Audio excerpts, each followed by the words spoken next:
Hello, hello, hello to all my uniques out there. This is your favorite girl, Akudo. Where are my people, my people? Where are my people, my people? Let me put this on vibration and lower the volume. All right.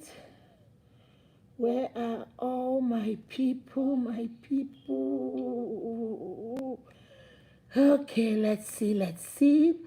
Akindeji, my love. How are you? Jennifer Deem, good evening, my darling. How are you? Stella, why you ma? Director General. I throw a salute. Viviane Chidimma, how are you? Jasmine, peace. How are you, Mama? Director General, peace Ugoji. I throw a salute. Good evening.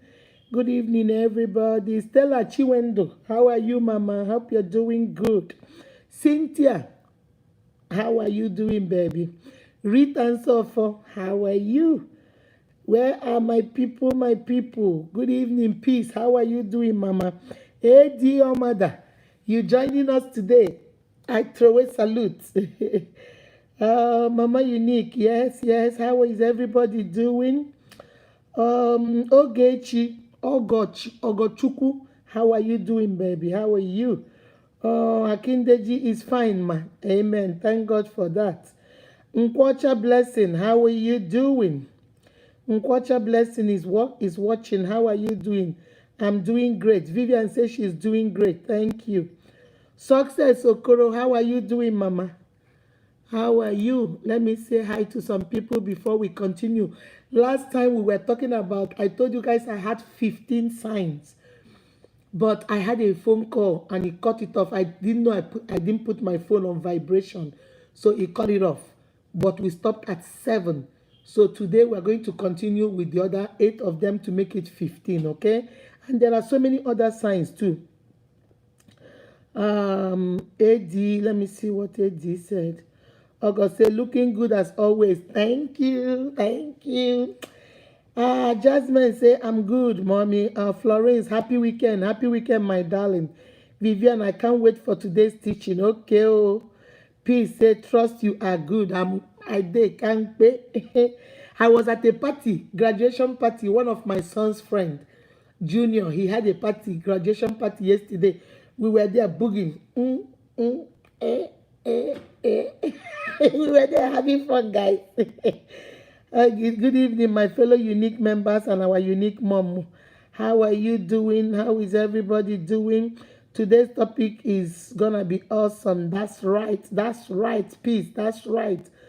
Lovely evening, man. Thank you.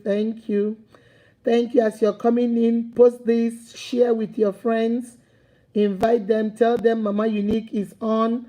Stella or Peace, take a link of this video, go post it on the WhatsApp group so that they will know we are here. Now this my hair, I think is messed up again. Okay. Let's see.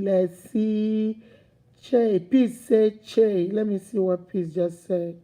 Today's topic is going to be awesome. Vivian, Peace say Che. You are always on point, looking so sharp. I'm not on point, I'm just in my house. Peace, why your sister is just hanging in there. Oh. Stephanie Dim, how are you doing, baby? I went to enjoy myself. I'm telling you, Jasmine, we were weekends on Fridays when you have worked so hard. Friday, Saturday, we go. Now it's party time. Always graduation, wedding anniversary, birthday party. It's always something going on. Happy weekend, Mama G. Are you even seeing me? Cynthia, I'm seeing you, baby. I called your name. Remember when you came in, I said, how are you doing, Cynthia? I see you, baby. I see you well. Vivian, your marriage is nice. Amen. Oh, amen. I claim it in Jesus' name. Amen. All right, guys, let's go. Hello, hello, hello to all my uniques out there. This is your favorite girl, Akudo. Welcome to today's video. Like I said, I told you guys last on Thursday, I had 15 signs that you are in a toxic relationship. What is toxic? Toxic is that thing that is not good for you. When they say you have toxins in your body, we eliminate it through sweating. We eliminate it when we cry, our tears take out some of the toxin. When we pee, when we poop, that's what we eliminate what our body doesn't want. It's the same thing in a relationship. We talked about healthy relationship. How do you know a healthy relationship? Are you happy? Are you comfortable? Are you yourself? Do you have a voice in that relationship? Are you always scared? Are you comfortable? Do you want that relationship to grow from level to level? That's a healthy relationship. When you can drink water and drop cup. I go drink water and mind my business. You can drink water and drop cup. Okay? So that is healthy relationship. And then I said, you know what? Let me talk about toxic relationship because some of us don't know. Most of us, like when I start talking to my sisters, my uniques, or my brothers, and then they'll start saying, oh my God, I did not know. Because sometimes when you're in it, you don't see it. When you are right in the middle of it, you don't see it. Because you don't see it's other people looking in that will say, nah, I don't like that how man, that the way this guy talks to her husband. I don't like how this lady treats her husband. I don't like the way she looks down. Other people see it. But because it is your abnormal and you have normalized your abnormal, write it down. Normalizing your abnormal. That means something that is abnormal in your relationship, but you have started accepting it like it is the normal thing. I told you guys about the story of the girl that told me she likes makeup sex. That she and her boyfriend will fight and fight and fight. But when they make up, oh, Mama Unique, you don't even understand. The makeup sex is so good. And I'm looking at her like, you beat me black and blue. You get couple decimal 5 9 and then we make up sex and it's good. But you see, she has started normalizing her abnormal. Some of us have begun to, oh, that's the way we talk. Is that the way you talk to your wife? Oh, no, that's the way we talk. You have normalized your abnormal. The things that are abnormal in your relationship, the things that are uncomfortable in your relationship, the things that are toxic in your relationship, you have made it the norm of the day. You have normalized it. Oh, we sniff each other. Oh, we check each other's phone. Oh, we check each other's day. Because you have normalized what is abnormal. And I wanted to come and point some of those abnormal things to you. So my sister, my brother, if you are not married to the guy and you're seeing some of these signs, my sister, my brother, it's time for you to get the step in. Okay? So I'm going to go through the first 7 that we did before I'll now continue with number 8. Okay? The first one I say, are you yourself in that relationship? If you are pretending to be who you are not, remember the real authentic you is not in love. The person that is in love is the fake you, the packaged you, the fraudulent you, not your authentic self. Because if I'm pretending to be who I am not and I'm loving you, I am loving you with the pretense Akudo. Why the real Akudo is somewhere in here, is somewhere behind here. So are you truly in love or the fake person is in love? So if you're not going to be yourself, when I have noticed some women, there was a lady, I went to her house when I came back to Nigeria. Let me tell you guys this story. I went to her house. So I was staying in her house. Then the next day I was supposed to take a flight. I went by myself. I was supposed to take a flight ahead to the east. So that day, my flight came in like maybe around 8, 9. By the time we did everything, it was like maybe 8, 9 at night. You know the way Lagos is. So she picked me up and she took me to her house. So the next day, we went to go buy a flight to Owerri.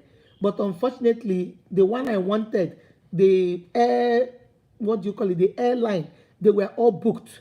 I didn't want to do, there's an airline I wanted to use, and they were all booked. So they said, but the next day, instead of me going on Monday, I can go on Tuesday. I said, you know what, let me take a day in Lagos and just, like go around with her, relax with her, and then the next day I can go. So she said, okay. So we bought the ticket. So from the airport on that Monday, we went out. She took me to one place to go eat. So I ate a little bit. The food was full of, Yoruba people put a lot of pepper. So we ate a little bit. It was good. The food was tasty. I ate it, but it was hot. So I didn't finish it. So she finished her own and she ate my own, which was okay. I don't have a problem with it. So she said, let us go to somewhere where she can change some dollars for me. So we went to the Malam place to go change dollars. Who changes for her? So the guy said, what do we want to drink? And she said, oh, this is my sister. The man was like, oh, is she a white woman or is she a black woman? So we were all laughing, the way we joke. So we were all laughing. So the man offered us malt. I said I didn't want to drink anything. So she drank her own and drank my own. So on our way we were going, she said, let her go to the market and go buy something. Puff puff. I like puff puff. The little, the Yorubas do the small ones where you don't take a bite. You can put that whole thing inside your mouth. It's so small. So she bought, I can't remember how much, but a whole waterproof filled with puff puff. I said, that's a lot. She said, no, that's okay. I will take it home to the children. I said, okay. So the way she's the one driving, I was the one sitting in front. So she put it in between myself and herself. As we were driving, she would pop. She would pop. I just kept quiet. I was watching her. By the time we got home, the puff puff was remaining maybe about 7 or 8. This woman has eaten a whole waterproof of puff puff by herself. I think I took it at 3 or 4 by herself. So we kept quiet. Then when we got to her office, we sat down, we talked. She did all her businesses. By 5 o'clock on our way coming, she said, do you want to eat anything special? I said, no. I would like a Nigerian salad. Let's get some salad. So she stopped at one of those fast food. I don't know what they call it. So is it Chicken Republic or Republic Chicken? Something like that. I can't remember the name. But something like that. So she stopped and she bought salad and she bought fried rice and chicken. So she started eating her own in the car. So she said, I can eat my own if I'm hungry. I said, no, I want to get home and then sit down, relax, and I can eat my food. So by the time we got home, she has finished her plate of rice, her salad, and her chicken. So when we got home, I went in, I took a bath, I came downstairs. So the husband came, the husband was like, hey, the way we, hey, I know you can't wait to go back home, to the east tomorrow. I say, yeah, I've been in the plane for a long time. I'm tired. I just want to get to my house and relax, because somebody's house is still somebody's house. So we're all talking. So the husband asked her, Ada, you have not eaten since morning. She said, no, I haven't eaten since morning. The husband said, I don't like this husband. You have to talk to your sister. She doesn't like to eat. She will go hungry from morning till night. And then when she goes to work, she doesn't even eat there. Well, Ada, you have to eat something. And the woman looked at me, looked at her husband, and said, no, I'm not just hungry. I'm so busy doing stuff. So the husband said, okay, he was going to bed. So the husband went to bed. I told her and I asked her, I said, Auntie, you have not eaten anything with all this food you ate today. She said, don't worry. I always give them the impression I don't eat anything, like I'm working hard. This lady went downstairs and took a whole drumstick of turkey, warmed it up and finished it. I said, Auntie, you can pretend though, but do you know in that whole house, her sister, her husband, her children, everybody was explaining to me how Auntie does not eat anything. She goes hungry all day. No matter what they beg her to eat, when she comes back, she takes a bath and goes to bed. Auntie, you're going to get sick, oh. Auntie, you're going to... And I was looking at them like, I didn't want to say anything. It's not my business. In my head, I was looking at them and I said, if you know what Auntie has eaten today, you and you will not eat it. 3 of you combined will not eat what this Auntie has eaten. But that is an example of people are not authentically who they are, especially in relationship. Some of us are in relationship faking to be children from rich homes. Some of us live in face me, I face you. But when our boyfriend think we are the daughter of one senator. Some of us live in face me, I face you. But our girlfriend think like we work in an oil company. We are living fake. If you are faking it until you make it in a relationship, my sister, my brother, that is number 1 sign. It's a toxic relationship. Number 2, you are not comfortable. You are not yourself. You tiptoe around your lover. You tiptoe around your husband. You tiptoe around your wife. You are not comfortable. You're always scared. You want to be who you're not. Once they open the door, you're scared. Once they look, oh, did I do something wrong? Did I say something wrong? You're always second-guessing yourself. You are always uncomfortable. You are scared. My sister, that is toxic. You are not supposed to be scared in a love relationship. Love is beautiful. Love is kind. Love is patient. Love does not keep a count of errors. Love is beautiful. Are you truly in love if you're this scared of him? Some girls will tell you, oh, I cannot be on the phone when my man comes in. I cannot have friends around when my man comes in. Number one thing that shows you that you're in a toxic relationship is that they will isolate you from everybody you love and everything you hold dear to you. They don't want you to be around family members because family members will point out to you that, my sister, you're in a toxic relationship. They don't want you to be around friends because friends will tell you something is wrong, babe. So they isolate you. You are not comfortable. You are always on your toe. You're always trying to do the right thing. You're always trying to be perfect. Babe, come closer. You will never be perfect. You can never be perfect. And if he cannot accept or she cannot accept your imperfection, it is a toxic relationship. If he or she wants you to be perfect, it is toxic. Because that word perfect should not be anywhere around. He's not perfect. You are not perfect. So why would somebody make you uncomfortable or make you begin to think that there is something you will do that will make you feel perfect to them? That is a messed up mentality. My sister, that's number 2 sign you are in a toxic relationship. Number 3 sign say they are envious and jealous of you. When you progress, they are mad. When you are promoted, they are angry. When things work out well for you, they are jealous. When they are envious, they want to be you. If you are in a relationship with me, you should encourage me. You should support me. You should be there for me. You should be my backbone. But if in that relationship, all that you're doing is you are jealous of each other, maybe he's going to school, he's an engineer, and maybe you are a nurse, and now you are so mad that he's an engineer, you want to sabotage him. He will put an application, you go there and tell them not to hire him. She wants to do a business, you go there and tell them not to give her the money. You see, when anything good is coming their way, you want to sabotage it. You want to take it away from them. You want to make them. There is a competition. It should not be a competition between a man and a woman, a husband and a wife. We are in this together. If this is what you want to do, I'm here to support you. If this is what I want to do, you are here to support me. If we're going to be competing, your husband will open a church on this age. You go open your own church, but you don't go to your husband's church. You never go to your husband's church. Do you know what you're telling church members in your husband's church? You're telling them that my husband is not a man of God, though. Because if my husband has a church and I don't go to that church, but I went on the other end of the street and opened my own church, I am telling them he's not a man of God. I'm the man of God, or I'm the woman of God.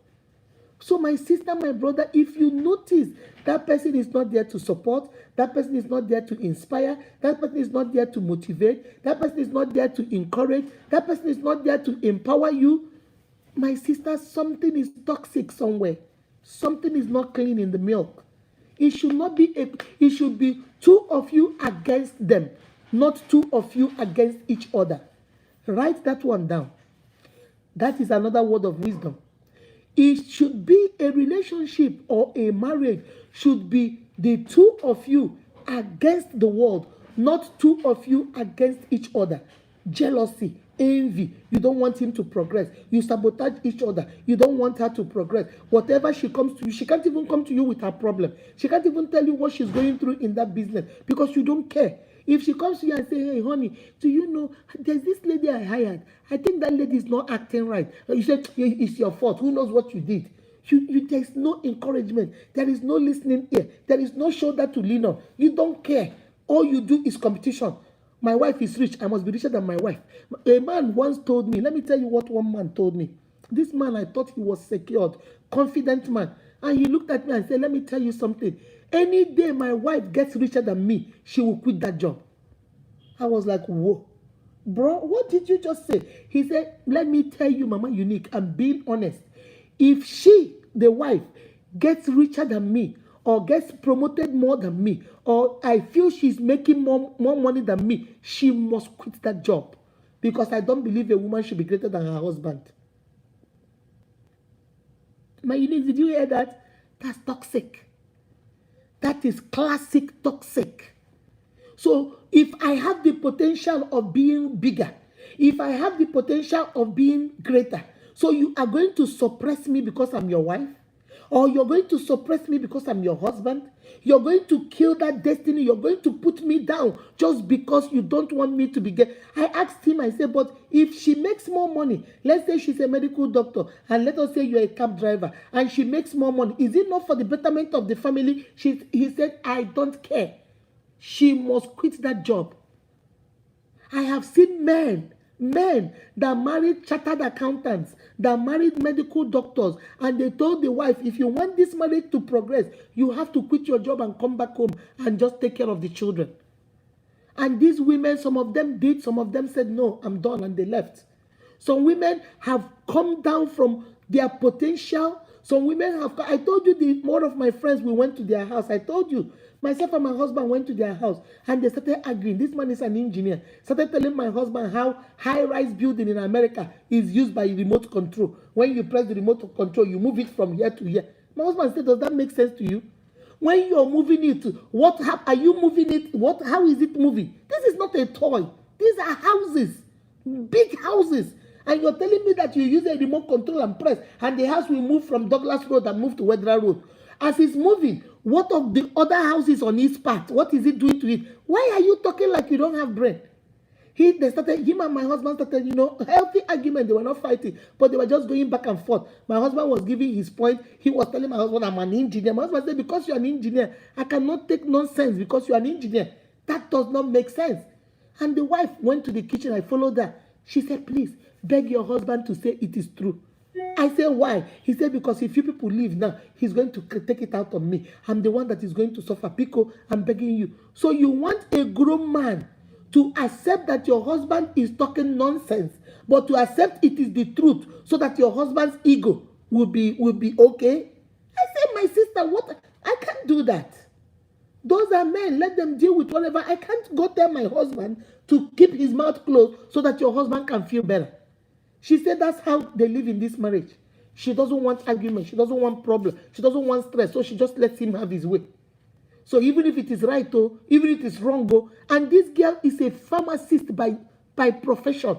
Not that she's dull or she's stupid. Very intelligent girl, number one in her class. But she said she lets the man just say whatever and argue with whatever just for her to have peace. My sister, that is toxic. If you didn't know before, hear it today. It is toxic. It's not healthy. You don't have a voice. You can't say what you mean to say. You don't know what you're saying. You agree with whatever. You fall for whatever just to make sure that they are happy. And you, at the detriment of your own happiness, at the detriment of your own voice, at the detriment of your own intellect, but you just want to do it for them. My sister, that is toxic. That's number 3. Number 4, controlling behavior. They control what you wear, what you eat, where you go, who is your friend, your family member that will come. Jesus Christ. They don't suggest anything to you. They tell you what to do. There is a thin line. Remember what I told you in the last video. If you have not watched the last video, 7 signs. After this video, please go watch that one. 7 signs. Controlling behavior was number 4. There is a thin line between control and care. Don't get it twisted. There is a line. It's a very small line between love and hate. You know that, right? Because you might love somebody, and before you know it, it has turned into hate. There is just a small line demarcating two of them. The same thing with caring and controlling. Don't get it twisted. Don't confuse caring for controlling. Neither would you confuse controlling for caring. When I gave you guys example in the last video, when I care for you, I want to talk about your safety. Mommy, where are you? It's 5 o'clock. You got off work since 3. Are you okay? Yes, baby, I'm okay. I stopped at Stella's house. We are here drinking coffee. I'll be back in the next 1 hour. Okay, babe, just wanted to make sure you're good. That's caring. Controlling. Where are you, mommy? I am in Stella's house. Did I not tell you I don't want you to follow Stella? Before I count 3, you are back in this house. Get back here right now. Okay, baby, I'm on my way. Let me have your key. Since I gave you the key to the car, so that you can be going to work and coming back, and you decided to branch over to Stella's place since you want to be gallivanting. If you don't have a car, there will be no place to gallivant. So let me have your keys. That's controlling. That's not caring. Because controlling always has a punishment attached to it. If you don't do this, this is your punishment. If you don't do this, this is your punishment. If you don't cook the soup I want, the one you cooked, I will pour it in the trash. If you don't go see what I told you to go see, I won't give you that money I promised you. If you don't do this, I won't let you see your children. If you don't do, that's controlling. They want to control every movement, what you say, what you do, where you go, who you hang out with. That's controlling. Caring is, I give you the choice. Babe, I don't like this your friend Akudo. Why don't you like Akudo? I noticed Akudo. The other day I was going down one street. I saw Akudo standing on the street. I don't like Akudo. The other day too, look at what I saw Akudo do. Look at what for me, I think you're a married woman. Hanging around Akudo is not a good reputation for you, because Akudo has a very bad reputation. So, but this is what I think, I'm just telling you, you make up your mind. If you say, well, honey, I've heard what you said. Akudo has a bad reputation, but I'm trying to help her change from that. I will be very careful how I follow her. Maybe I won't be hanging out with her more that often, but I still need to help her. I will be taking her. I really need to help her. Okay, but just be careful, babe. Just be careful. That's caring. They give you a time, an opportunity, the space to have a voice, to say yes or to say no, to say I can or to say I can't, to say I'm coming or to say no, I'm staying. They give you that option. That is caring. So don't get it twisted. We are talking about controlling. They are controlling you. Your mother cannot come to the house unless they get permission. Your father cannot come to the house until he approves it. And when they come, they cannot stay more than one day because he doesn't want them to be there. What is he hiding? This is the family that gave birth to you. What is he hiding? Is he trying to hide the fact that people will point out to you that he is controlling you? Controlling, that's number 4. Number 5, I said dishonesty. They lie, lie. Lie. 2 kinds of liars: the compulsive liar and the pathological liar. The pathological liar is the one that lies with benefit attached to it. Ooh, I am the Queen of England. That's a compulsive lying, because you know that you're not the queen. I'm not even from England. I'm not even from Britain. I'm a Nigerian. But I can say, oh, guess what? I was hanging with the queen yesterday. That's pathological, because there's a benefit for you to start looking at me like you want to chill with the big boys. You the wrong kitty, you the wrong kata. You know that I'm chilling with the big boys. I'm trying to get recognition. I'm trying to, my daughter says it's clout. I'm trying to chase clout. Okay? So that is a different thing. But when you are in a relationship, that man, when he says go, you come. When he says come, he is going. If he tells you it's raining, there is sunny out there. If he tells you good morning, it's late in the night. If he tells you good night, it's early in the morning. Nothing that comes out of his mouth or her mouth is the truth. Dishonesty. Everything about them.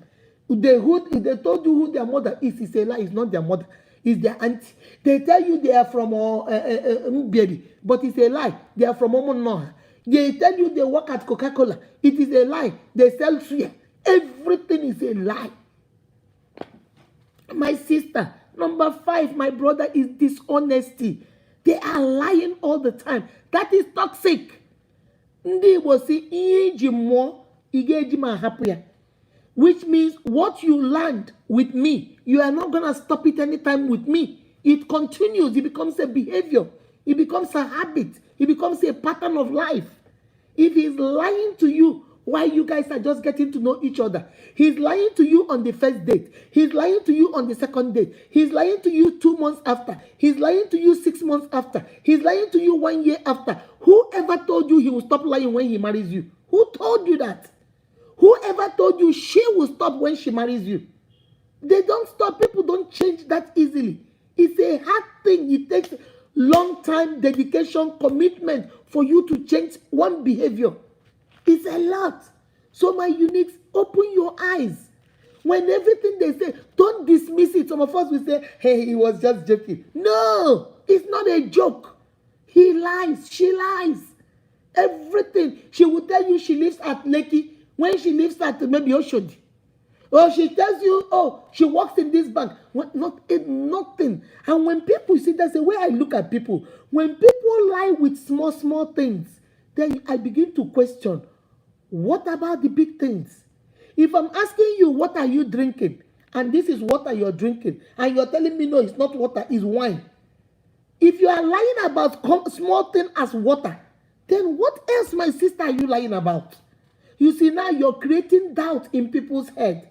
They are beginning to say, if you lie to me about going to the store, you lied to me about going to visit your mom, you lied to me about, okay, there was this guy, his wife told him, my mother is sick, okay?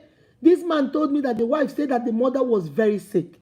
So she has to leave Lagos and go to Enugu, where the mother and the father lives, and stay with the mom because she's the only daughter, and take care of the mom.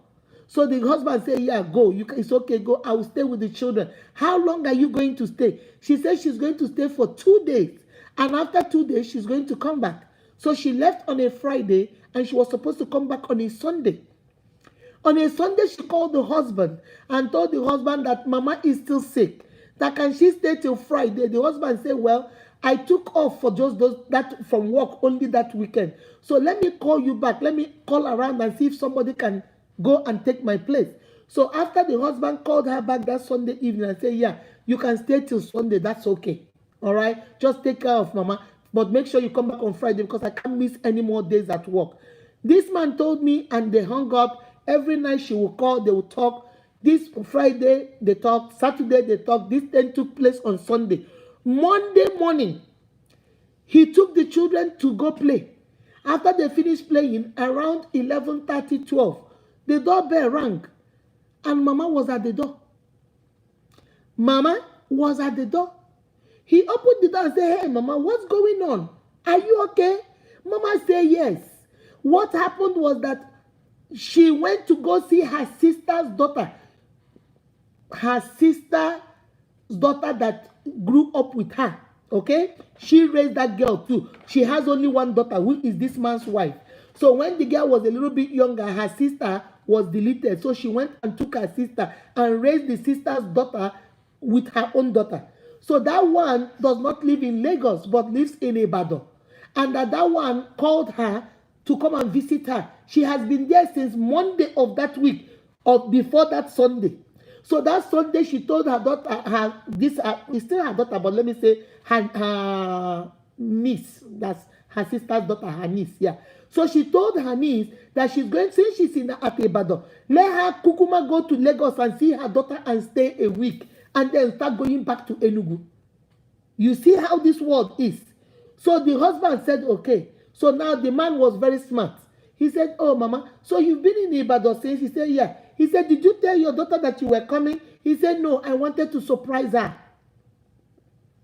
He said, did you tell your daughter you were at your niece's house in Ibadan? He said, yeah, I told her that I was going to stay there 2 weeks. You see how this girl planned it?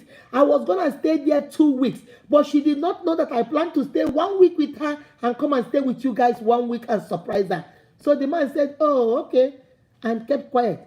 Every night the wife would call and he would still ask the wife, so how is Mama doing? The guy said, oh, we rushed her to the hospital. Hey, but she's doing better now. They gave her drip every single day. This man just kept quiet and was still playing along.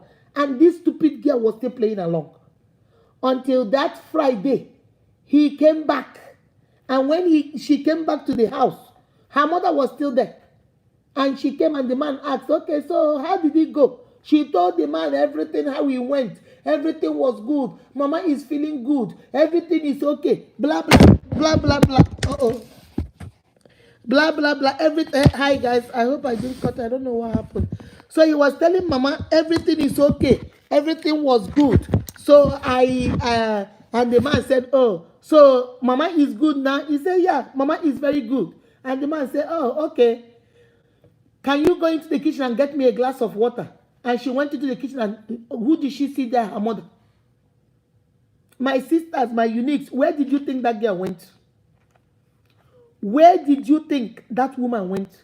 Either she went with a girlfriend or she went with a man friend, or she went with a. Some people say, oh no, when they asked her, she said no. She went to go be with her girlfriend, but because her husband does not like that girl, she didn't want to tell her husband it was the girl. That's why she used her mom. Some people say no, it's a lie. She might be telling the truth. The reason why I told you guys that story is because she might be telling the truth that she went to see her girlfriend that was sick because her husband does not like the girl. So she went to go help her girlfriend that had surgery. It might be the truth. But now, do we believe her? You see one thing about lying. If you can lie about little things, now we begin to doubt everything that you have told us. Now, even if it is the truth, even if that girlfriend comes and says, I did surgery, I nearly died, she was with me. Even if they get a picture now of her with the girl, even if the doctor come and testify, oh no, she was here, will the husband believe it? No, because you lied. You lied. Now, I don't know what to believe. When you notice a pattern of dishonesty, that's number 5. You notice that in this relationship, nothing that comes out of her mouth is the truth. Nothing that comes out of his mouth is the truth. His friends are always covering up for him. Her girlfriends are always covering up for her. Nothing looks like the way it is. The more you look, the less you see. My brother, that is toxic. My sister, that is toxic. Be very careful. That's number 5. Number 6 says resentment. You begin to resent. Love does not keep record of error. Love is forgiving. Love is patient. Love is kind. If you are in a relationship and you resent the person you are in a relationship, my sister, do you need me to tell you that that is toxic? Some girls will tell me, I can't stand him. I can't stand him. I can't stand his family. You can't stand him. You can't stand his family. What are you doing here? And then men will say, I can't stand her. I can't stand her God. I can't stand her family. If you can't stand her, you can't stand her family. Why are you guys still there? What do you plan to achieve? Resentment. Resentment comes from anger. Resentment comes from suppressed anger, suppressed emotion. You're resenting that person because I remember what Stella did to me last year. Stella slapped me last year. Stella took my man last year. Stella stole from me last year. I'm resenting Stella. I can't stand Stella. Everything about Stella irritates me. If you are feeling like that in a relationship, my sister, my brother, no matter how you pretend, it is toxic. You shouldn't have that feeling with somebody you are in a relationship with. Love is kind. Love is like butterflies in your stomach. Love is a feeling of giddy. Love is a feeling of when that person comes in, it brightens your day. You begin to glow. Women look younger and fresh. And oh, if you see a woman that is in love, hey, come and see beauty. She is so beautiful. She is at peace. She is enjoying herself. Because that is why you will see a woman. Her husband has no car. Her husband has no money. They are drinking Gary, but they are very happy. And you start asking yourself, how can they be happy in that little mud house? And you are living in your mansion and you are not happy with your husband or your wife. The difference is love. He or she, they are in love with each other. So even if it is Gary they drink every day, they are drinking it and they are laughing like they are eating chicken on the stick. They are drinking it and happy like they are living in a mansion, like they are on a beach somewhere. You are in a beach, you are in your mansion and you're not happy because you are resentful. You are angry at that man for cheating on you. You are angry on that man for getting that girl pregnant. You are angry at that man for sleeping with your house girl. You are angry at that man for dating your girlfriend. You are angry at that woman for trying to sleep with your friend. You are angry at that woman for comparing you with that man that is rich. You are angry with that woman for comparing you with her ex. So you are resentful. You are angry. If you're resentful, how can you be loving? Those two don't go together. So number 6 is resentful. And number 7, where I stopped last time, was pattern of disrespect. They have a way of disrespecting you. They make you the butt of the joke. When their friends are around, if they talk about people that are fat, you know she's fat now. When they talk about women that can't cook, I have one of those here. When they talk about women that can't take care of themselves, you know my wife is like that too. Or you reverse it. When they talk about men that are not doing any well, I'm married to one here now. Like the story I had about the woman that went to church and the pastor said that all the widows should come out so that they can get help. And the woman got up. Her husband pulled her and said, "Where are you going?" He said, Are you alive? You are not doing anything for me, so I might as well say you're dead. I'm a widow. Do you see that? So that is the what pattern of that is a pattern of disrespect. How do you look at a man in his face and tell him that does he consider himself alive? Because as long as you're concerned, you are a widow. He's considered gone with you. Pattern of disrespect. They disrespect you in front of their friends. They disrespect you in front of your friends. They disrespect you in front of their children. They disrespect you in front of their family members. They disrespect you in front of their family members. They disrespect you in front of their friends, their colleagues. They have no respect for you. Sister, brother, they have no single atom of respect for you. They dismiss you. They belittle you. They gaslight you. They make you feel like your opinion does not count. And what do you know? What do you know? Every time you want to suggest what you don't know. What do you know? And you want to get away from here. They don't know whether you have it. But the same thing you said, Stella will come and say it. They will say, "Hey, that Stella girl is very intelligent. Hi, Ne, did you see what your girlfriend Stella said? She said that I should buy the blue TV." You say, "But honey, I told you yesterday to buy that blue TV. Will you shut up your mouth? What do you know?"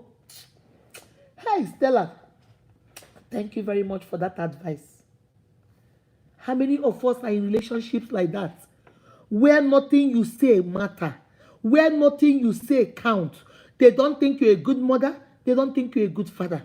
They don't think you're a good wife. They don't think you're a good husband. They don't think anything good can come out of you. They don't think there is anything that comes out of your mouth that makes sense. Even if you tell them, "Oh, nah, did you hear what they said about Abuja? Did you see what the news is saying? They're saying that people were who told you that?" Honey, I heard it on the news. Which news? Do you hear English? Are you sure you heard them? A pattern of disrespect. They belittle you. They always take you down a notch. They always take you from up here and level you down. They always want to make you feel inferior. They always want to make you feel like you are not enough. Oh, my sisters, my brothers, it hurts my heart. The worst thing, I always tell my parents at the school, the worst thing you can do to a child is to make a child feel like they are inadequate. My sister, my brothers, how do I say it? It's the kind of damage that is not repairable. When as a little child, your own child, you begin to make your child feel like they are inadequate. They don't measure up, like they are not enough. And they grow up with that feeling of not being adequate. They grow into men and women that are not feeling like they are adequate. They grow into those kind of people, and then they get married, and then they get into relationship. They are always pick me, because it is something that was done when they were children. They are always trying to fill that void of emptiness, that void that I need to belong. I am enough. I need to prove a point. Honey, please come closer. Nothing is wrong with you. You don't need to prove nothing to nobody. You don't need. If they think you're not enough, that's their opinion. You have to start believing you are enough. You have to start believing that you are adequate. You have to start believing you are equipped. Everything you need to get to the next level is in you. And you have to start believing that. Levels and patterns of disrespect. Don't let people disrespect you. Don't let people call you out of your name. Your mother called you Akudo.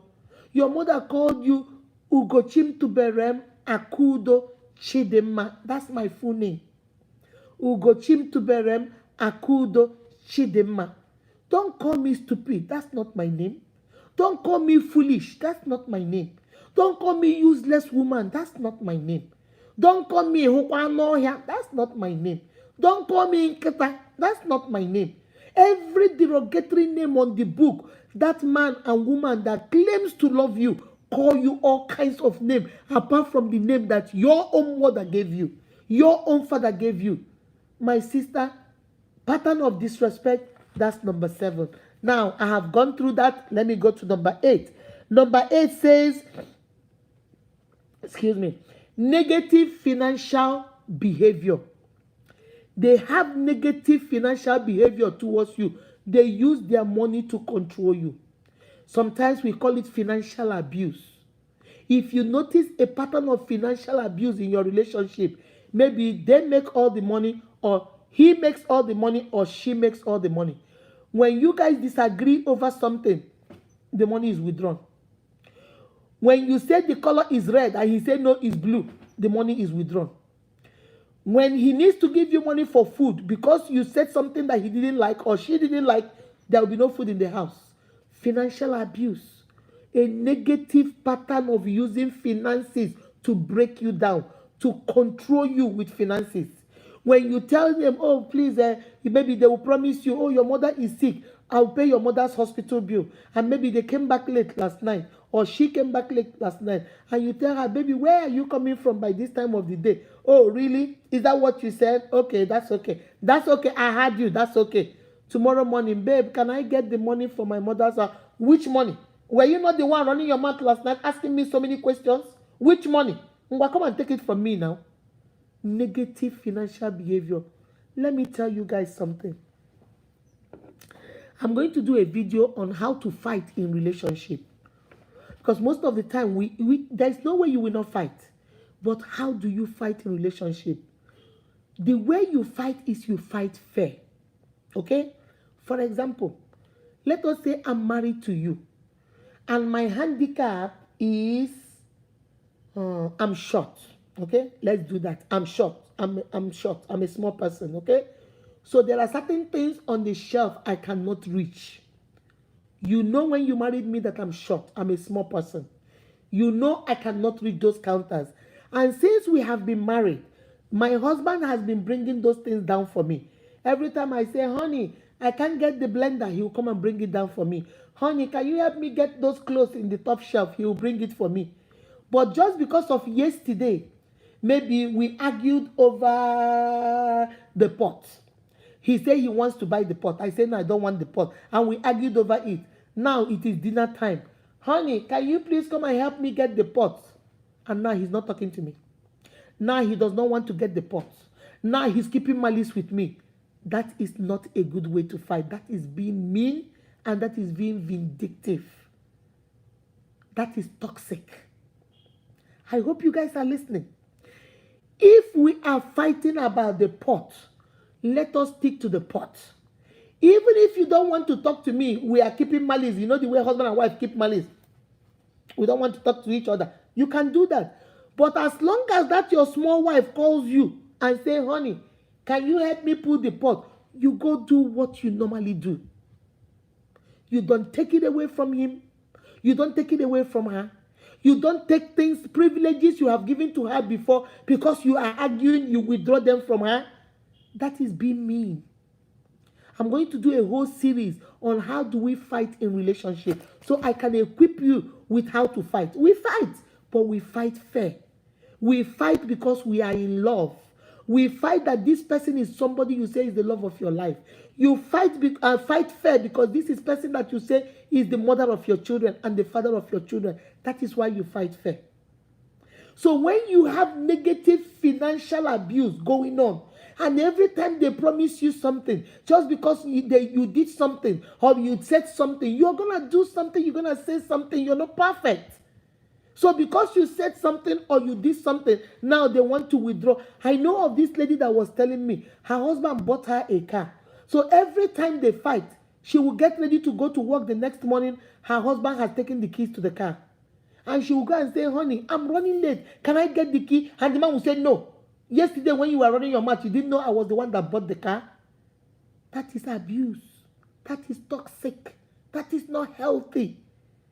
We can still continue fighting about the TV, the fridge, whatever we were fighting about, but let the poor woman or the man go to work and come back. But now you've taken the key, now you've taken the privilege you've given her. Maybe she doesn't drive, you're the one that drive her, and now you don't want to drive her anymore because of she told you, God forbid, that the house is blue and you said it's red.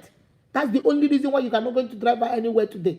Maybe she's the kind of person, maybe she what will I say? Maybe she's crippled, maybe she doesn't walk. You're the one that help her with her wheelchair. All of a sudden now you say, nah, take care of yourself by yourself.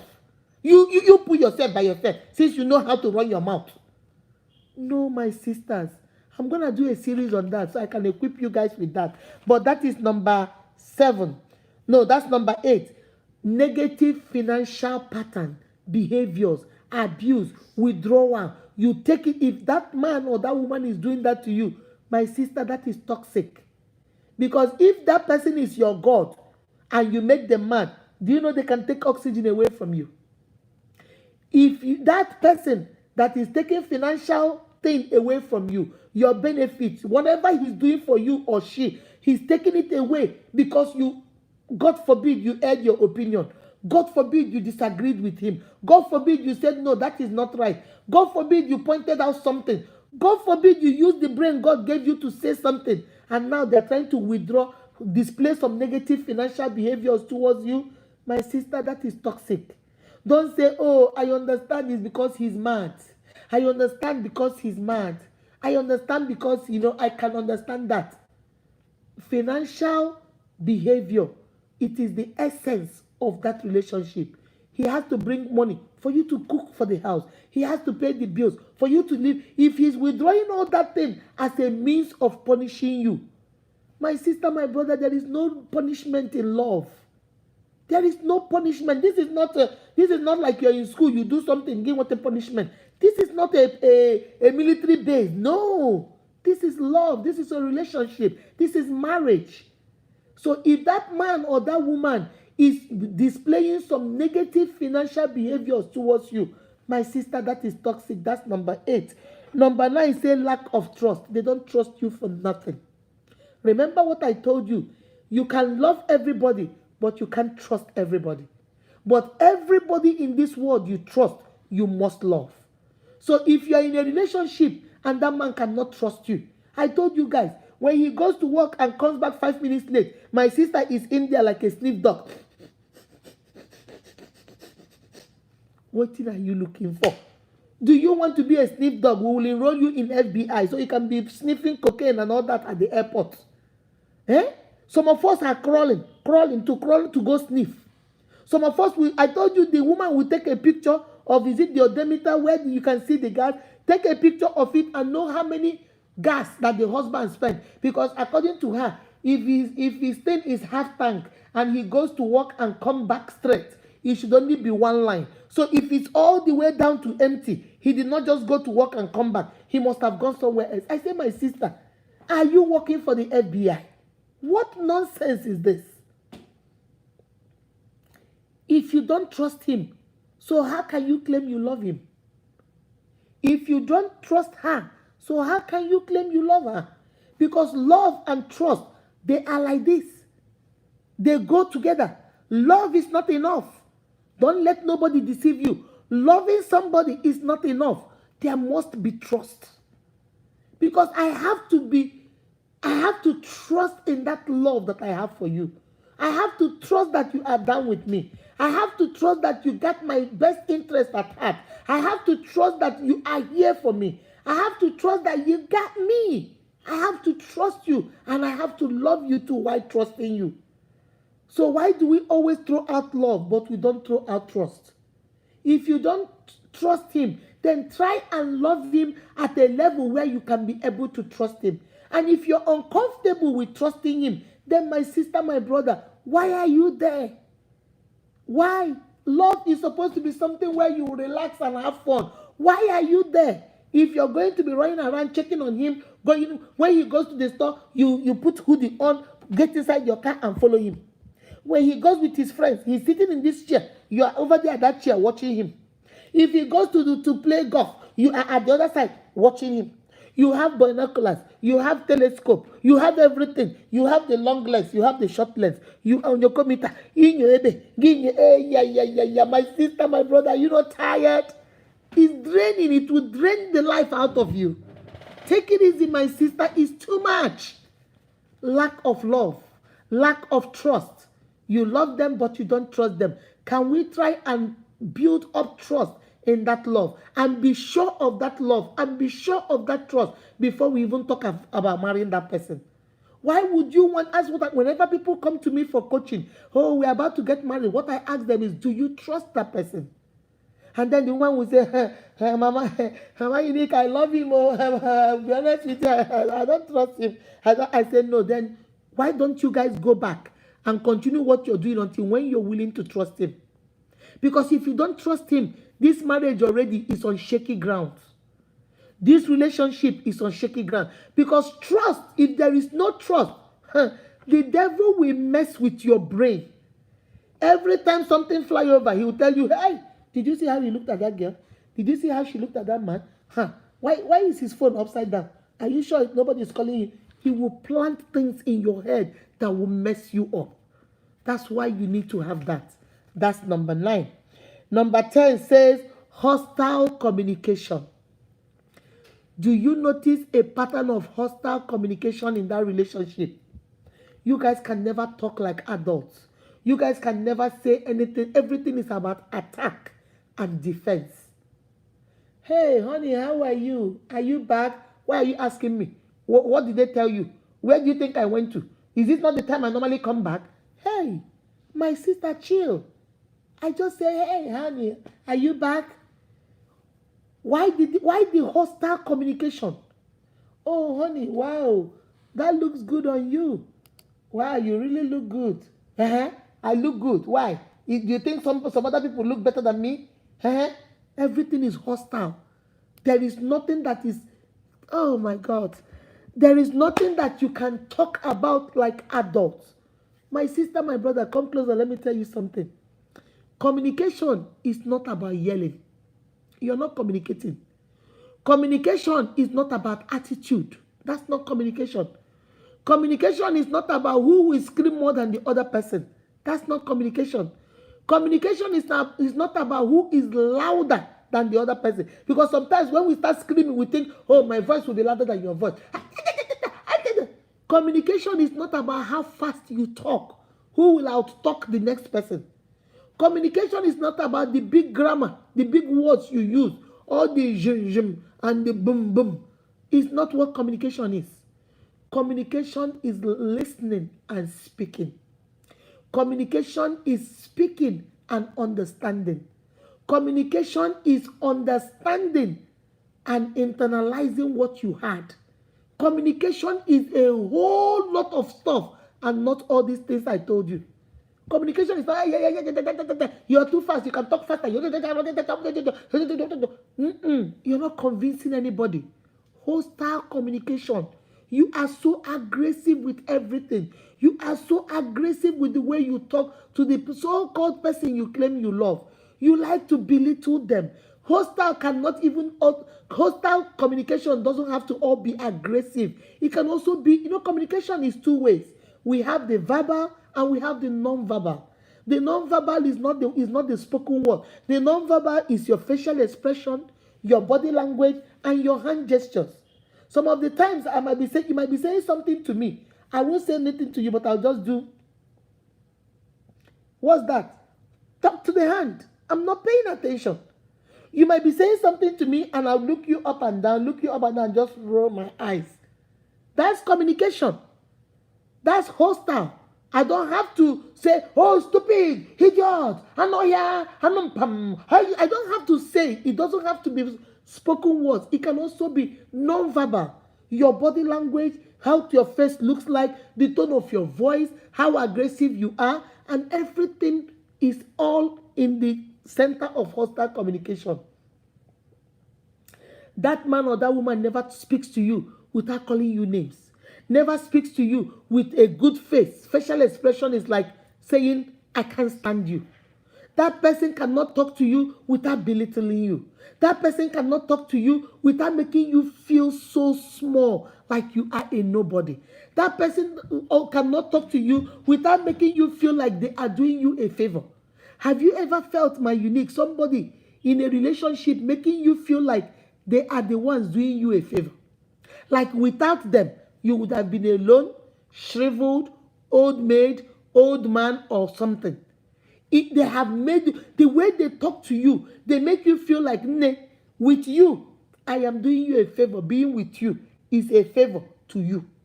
Because if I open that door and walk out of that door, nobody will come for you. Do you know people like that? That make you feel like nothing good is ever come out or is going to come out. Nothing good is ever going to come your way. They are the best thing that ever happened to you. My sister, that is toxic. A relationship is both ways. You are happy, I'm happy, you benefit, I benefit. When we cry together. When we are happy together. But if one person feels they have the upper hand and you are the one that is here lesser than they are, and they are doing you a favor by talking to you, my sister, my brother, there is fire on the mountain. That is toxic. That's number 10. Then number 11 is almost like number 5. Frequently lying. They lie. They lie about everything. It's just like I said before about number 5, dishonesty. They lie about things that are relevant and things that are not relevant. They lie about things that are not there and things that are there. They lie about their friends. They even lie about their friends that there is nothing they are gaining from it, but they just lie. So you have to be very careful. That's number 11. Let me see what you guys are saying. Peace to God. Just say you are okay. No, I think I read that one.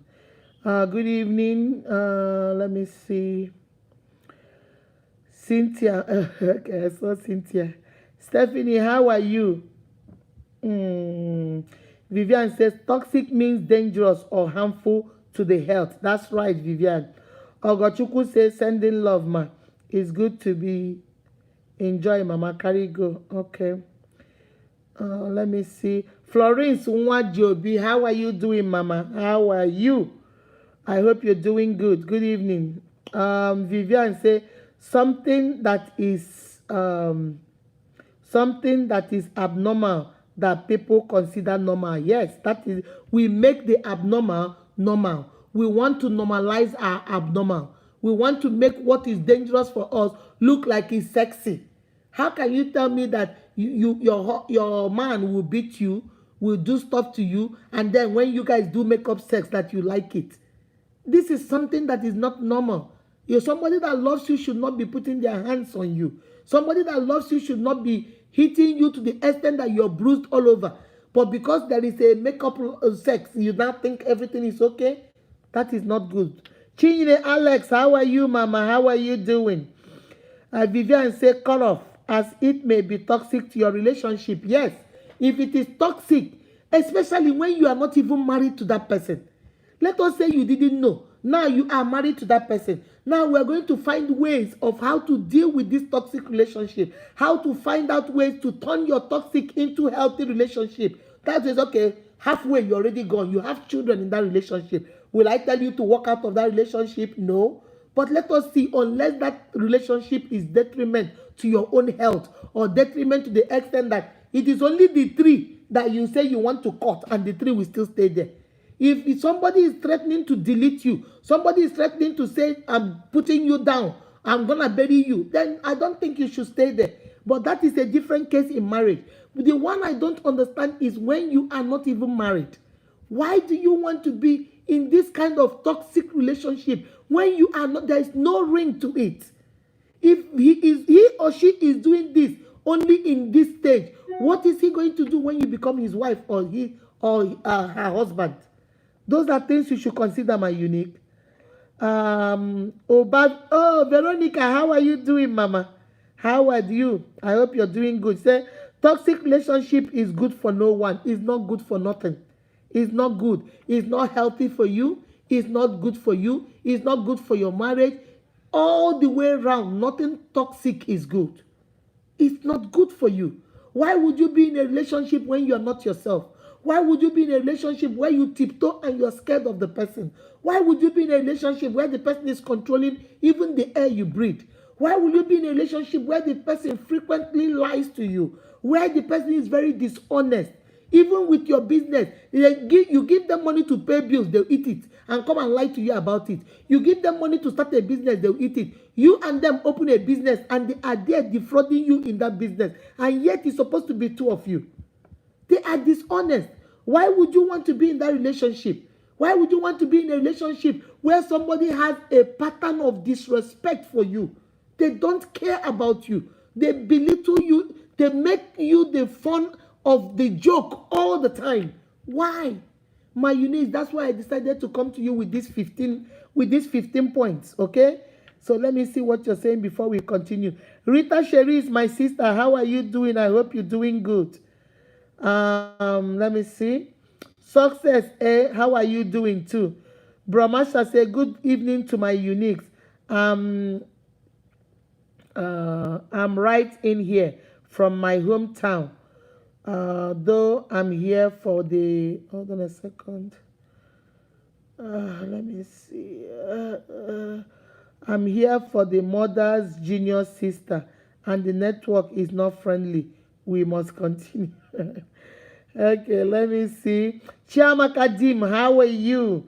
Thanks for joining. Thanks for joining. Thank you guys for always coming. Let me see who else joined. Perfectly said. Jasmine said perfectly said. Stephanie said toxic relationship is not for everyone. You know, it's not even for anyone, not everyone. Nobody needs it. Okay?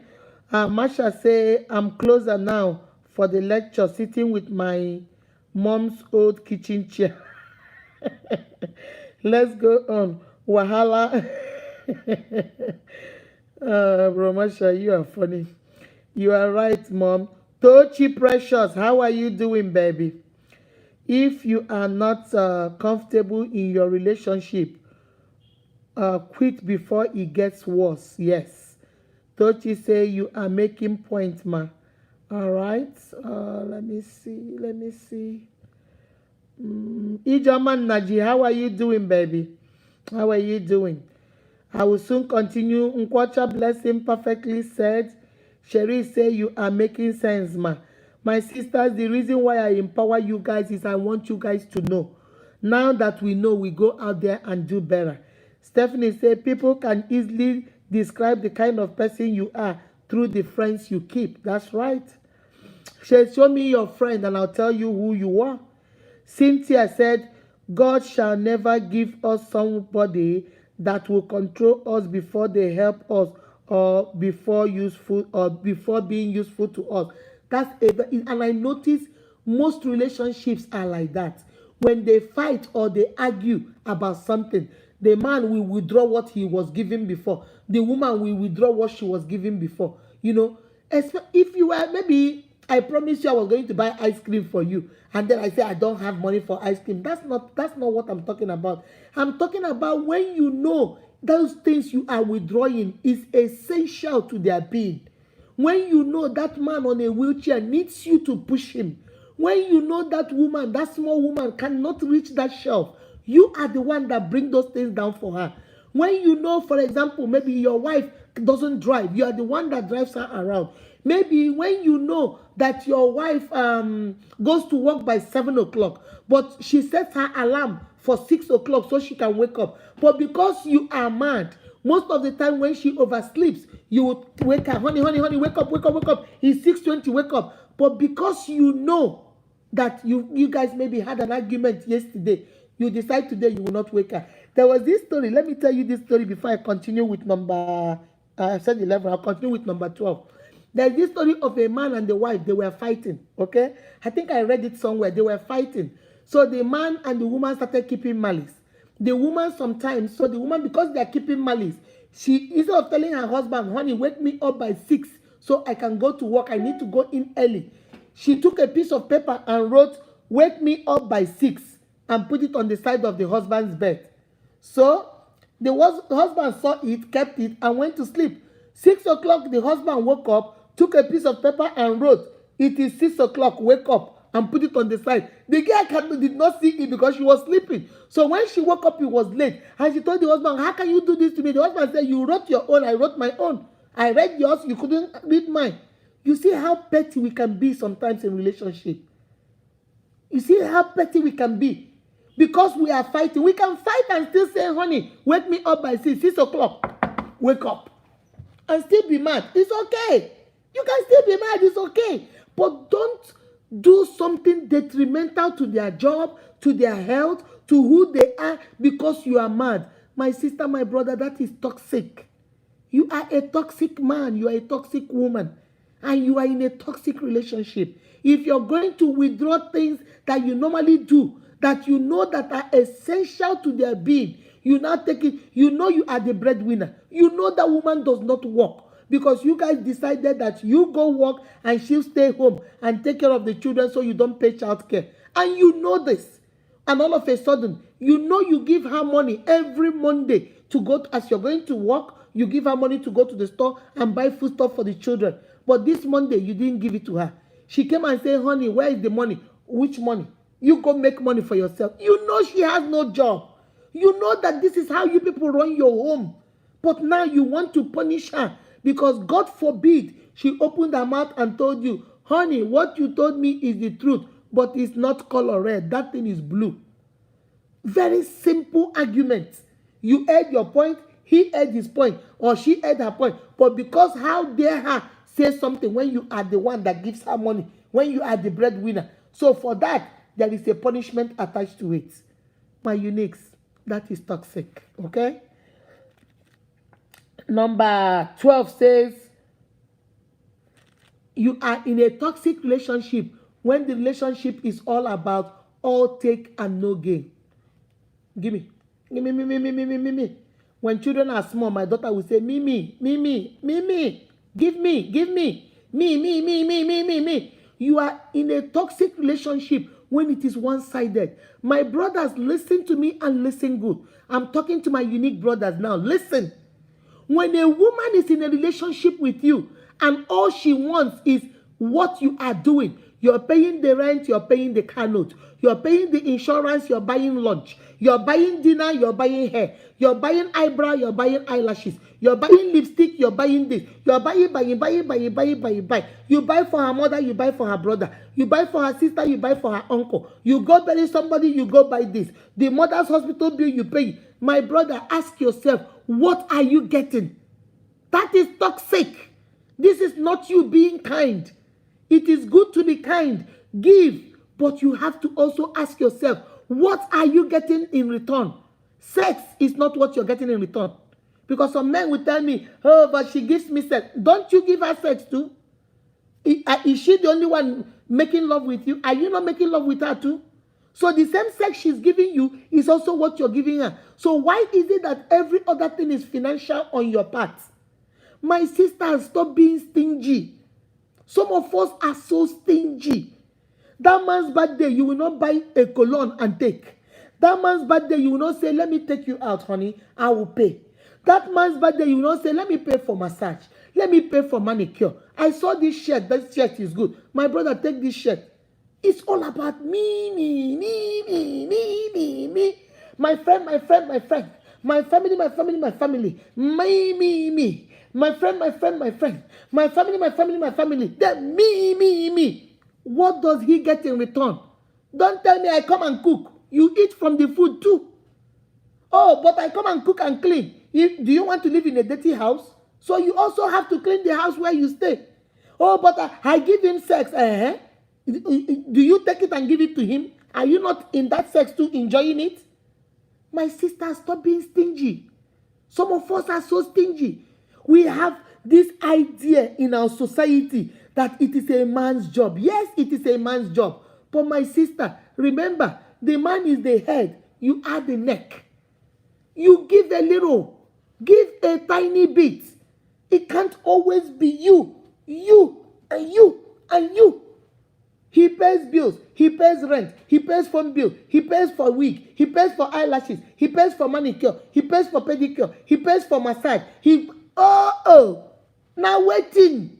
This is the reason why they say we are gold diggers. Because it's like all you're digging is digging and digging and digging for that money and nothing more. My sister, give a little. I'm talking to my sisters now. I've spoken to my brothers. Shine your eyes. When a woman is in a relationship with you and the only thing you're getting is sex, there is nothing else. She has a good job. She makes money. She never brings a comb over. She never says, honey, this is a shirt. On your birthday, she'll come and make love with you and cook you dinner.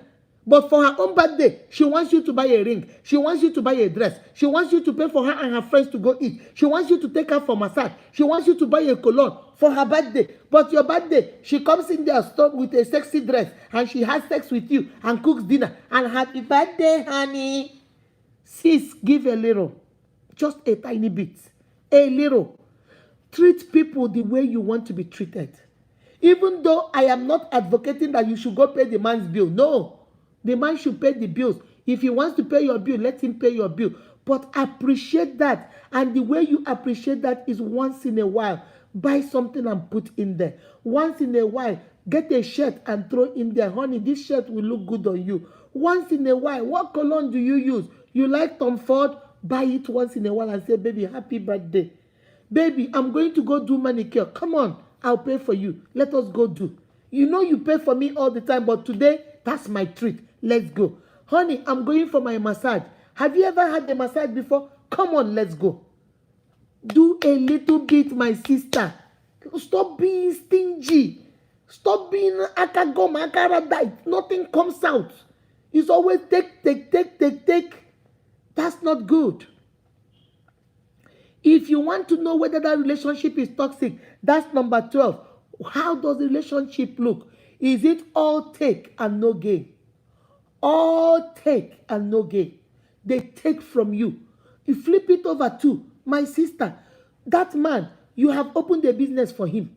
You have bought a car for him. You have paid for his apartment. You give him money to cut hair. You give him money to put gas in the car. You give him money to go pay for his mother's hospital bill. You give him money to buy clothes. You give him everything. Everything. The only thing that my brother gives you is sex. You know, whenever you call him, he is there. What is wrong with you? My sister, what is wrong with you? You can give, but have you noticed in that relationship is all take and no gain? He's always taking from you. He's always taking from you. Baby, you know, my friend said that I don't have a Tom Ford cologne. Why don't you buy me one? You say, honey, but I just bought you one. You don't want to keep your baby. You don't want your baby happy. And then you go buy. The only thing he's doing for you is he comes to sleep with you. He comes to make love with you. That's it. Have you ever asked yourself, what is the gain? Once in a while, we know he does not have as much money as you have. But once in a while, has he said, honey, I don't have money to buy you a Louis Vuitton bag, but I saw this little one. I think you will like it. Do you know how she will appreciate? The thought is what counts. Even though you don't have, you remembered me. Even though you are not that rich, you can't take me to 5-star restaurant. But you say, Mama, you need. Come, there is this restaurant to hell. My girl, I know you take me to 5-star restaurant. But today, I'm going to take you to that kabu over there, where that woman can cook ajo mama put. Let's go, my treat. I'm paying. Come on, let's go. Show a little bit of compassion. Relationship is a give and take. It becomes toxic when it is all take and no gain. There is nothing he or she is gaining from you, except according to you, sex. Sex is overrated, guys. It is. That is not after sex. I keep asking you guys, after sex, what next? You know we have 24 hours in a day. Highest you sleep 2 hours of that day. And say, okay, let me come on 2 hours of the day. I'm going to be making love. Even let us give you 4 hours of that day. 4 hours from morning to 4 hours. After 4 hours, you still have 20 hours of the day. What are you going to do with it? What are you going to do with it? So you have to know other things. You have to be creative. You have to have other things. Communication. You have to have liking that person. Because you can love that person, but you don't like that person. You have to have liking that person, communication, watching movie, favorite things, love languages that will fill up the time. Sex is not everything, babe. All take and no gain. That's number 12. If you notice that, that relationship is toxic. Number 13 says they always make excuses, especially when it comes to something that is important to you. Honey, at my work, they are going to promote me. They are doing a promotion ceremony by 6 o'clock. Honey, please, I would like you to be there. And you told him or her this thing 5 months ago. But when that time comes, there is an excuse why he can't make it. There is an excuse why he cannot be there. They always make excuses. And the excuses, if it is a genuine excuse, it is okay because things happen. Like I always tell you guys, life will always happen. But when you begin to notice a pattern of flimsy excuses, I was stuck in traffic. If you knew Lagos traffic is bad and you know the appointment is by 2, why didn't you leave earlier so you won't be stuck in traffic? I was stuck in traffic. On my way coming, there was an accident, so we started helping the person. And these things are not true. These are lies. Not that I'm saying that they are true. They are lies. They always make excuses. Honey, my mother is coming to town. I would like you to meet my mother. Oh, yeah, I would like that. The day your mother will come, they will call you and tell you, oh, conveniently, they had an emergency, so they had to go to their village. So they are no longer in Lagos. They always make flimsy excuses. Excuses that have no basis. Excuses that have no foundation. Every excuse in the book not to be committed to you. Every excuse in the book to make you feel like, honey, you are not that important. I have other things. My sister, my brother, what relationship are you in? And that man keeps making excuses for you. The first excuse is that he does not have money. You have been dating him for 5 years. Practically live with him. Practically cook. You are already a wife when you are not a wife. You are already a husband and yet you are not a husband. And now every year he will tell you the reason why he cannot come and do your marital right is because he does not have money. You went and got money, got a loan and gave him to start a business. He told you he couldn't come the first year because it is the first year of business. Then 3 years after, he told you he cannot come because it's 3 years of business. Then the next time he told you, oh, 5 years I cannot come because in my family, the first boy has to be married, then the second boy, we go according to age. Every time there is an excuse. And then when his brothers now get married, then the next excuse is that my mother doesn't like you, or my father doesn't like you, or my uncle does not like you, or this person. There is always a pattern of excuses. My sister, my brother, that is number 13. Is toxic. He's just lingering you along. He's just trying to give you enough excuses. Do you know why he makes those excuses? He's giving you enough excuses for you to get upset and cut it off yourself. If you didn't know that, let me tell you, that's why they make excuses. They make excuses and keep saying things that are irrelevant, things that are not necessary, things that are not important, things that are not significant, so that one day they don't want to be the one that will leave. Because they have lingered you on for 5 years. They have lingered you on for 7 years. They have lingered you on for 2 years. They have lingered you on even for a year. And they know that if they walk out, people will say, hey, what a wicked man or what a wicked woman. So what is the best thing to do? Let me start giving you excuses. I will not show up for something that is important to you. I will not show up for your dinner party. I will not show up for your family event. I will not show up with your friend. I will keep doing that until one day you get tired and say, you know what, I've had enough. You know what, you can go. Now you have released them in a very comfortable way where they don't feel guilty anymore. You are the one that cut it off.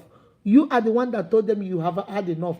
You are the one that said no more relationship. So when people say, why did you do this to Nelson now? I said, but I wasn't the one. I told her just to wait a little while. She cut it off. She was the one that did it. So you see, they have carried the ball from their court and put it in your court. That's why they make excuses. And that's number 13 reason why you are in a toxic relationship. Okay? Number 14 say it is draining. It takes the life out of you. It drains you. Okay, guys? It is draining. It drains you. Are you in a relationship where you're supposed to be excited, but you're tired? When you go visit him and come back, you're like, you can't wait to go home because you need to rest. Jesus Christ. Everything is an argument. Everything is a fight. Everything is disagreement. Everything is power tussle. Everything is competition. Everything is a struggle. Now you're telling yourself, you know what? Woo! I am tired. I am just tired.